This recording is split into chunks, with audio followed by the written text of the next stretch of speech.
Depressed, frustrated, sad, confused. You want answer. Let's talk.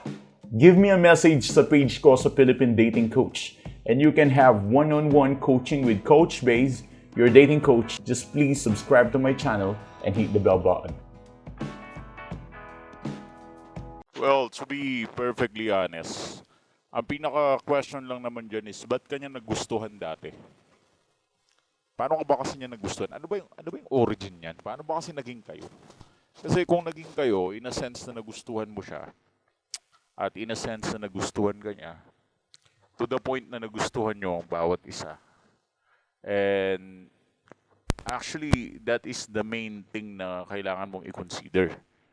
Kung bakit ba bumababa yung self-confidence na meron ka. Kung alam mo naman sa sarili mo na naging kayo naman dati at minahal ka naman niya dati. And because of that rejection na nararamdaman mo dahil iniwan ka or probably kinalimutan ka o binaon ka sa limot, awang-awa ka ngayon sa sarili mo at feeling mo ang baba ng value mo at para lang ma-redeem ang sarili mo, ang paraan mo is magbalikan kayo. So yun na yung interpretation mo dyan. Akala mo ganun yun. In order for you to redeem your value, kala mo pagbabalikan yung kasagutan. Which is, hindi rin yun yung kasagutan para ma-regain mo yung value mo. Kasi ang value mo, hindi siya nawala dahil ninakaw siya ng ex mo because of the rejection. Bagkus ang value mo nawala siya magsimula nung tinanggal mo. It's not your ex who made that out sa labas mo. It is you who actually made a decision. It's part of your consent. Decision mo yan. Kaya yung value mo nawawala. Now, if you really wanted to find your value, do not try to find it sa ex mo. Hindi mo mahahanap yan sa ex mo kahit magbalikan pa kayo today. Ang value mo, mahahanap mo yan kapag nahanap mo yung sarili mo. Kasi ikaw din yung nagwala sa value mo. Hindi naman yung ex mo. Kaya ka nadudurog ng ganyan. Kaya ka nahihirapan ng ganyan. And now you are asking for revenge na gusto mo siya naman yung madurog at gusto mo siya naman yung mag-isip about sa'yo. Kaya ang title natin, gawin ito, ikaw naman ang iisipin niya at siya naman ang madudurog. So, in simple terms, kung gusto mong isipin ka lang ng tao, of course, bibigyan mo lang siya ng space, bibigyan mo lang siya ng time. Pero syempre, kung gusto mo talaga siyang madurog ng buo, abay ang sagot ko lang ay napakasimple. 2 steps lang ang kailangan mo. 2 steps lang. Mag-improve ka sa buhay, tapos wag mo na siyang balikan. Kahit gusto pa niya makipagbalikan. Oo, yun yung pinaka-main point ko. Wag mo na siyang balikan. Kasi, ang iniisip nyo kasi, gusto nyo yung ex nyo madurog para magsisi. Tapos, bumalik sa inyo at makiusap na sana yung relasyon ma-fix pa. Yun yung gusto nyo mangyari. Gusto nyo madurog sila tapos makipagbalikan din. Pero hindi kasi yun yung pinaka-right way eh.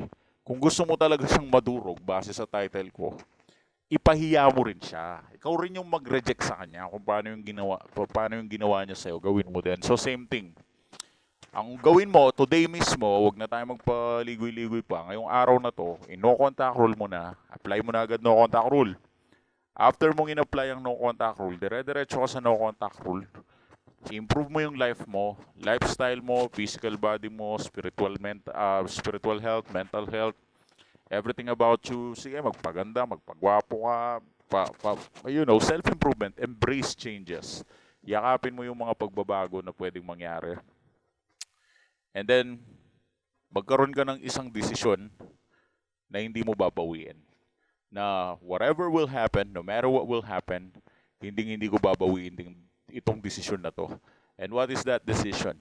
Ang desisyon na tinutukoy ko is to dump your ex. Kapag once na siya nag-chat, once na siya nakipagbalikan, huwag mo nang replyan, taguan mo, maging mysterious ka, huwag ka na magpahuli, kahit anong mangyari, yung tipong hindi na siya nag-e-exist sa mundo at hindi mo na siya kilala. Yun yung pinakamalupit na ganting magagawa mo sa kanya kapag binura mo siya sa iyong mga alaala. At kung malakas ang loob mo at i-apply mo itong ina-advise ko, ako na magsasabi sa'yo, madudurog at madudurog yung ex mo. Kung yun talaga ang intention mo, apply mo ang sinabi ko, 2 steps. Self-improvement and then life changes. Ibig ko sabihin, huwag mo nang babalikan. Magbago ka na ng landas. Magbago ka na ng buhay. Kung meron na lang iba, edi doon ka na lang. Hindi ka dapat mag-focus sa kanya kung talagang gusto mo siya na madurog ng buo. Pero kung ang gusto mo lang is yung durog na magbalikan kayo, hindi ito yung topic na kailangan mo.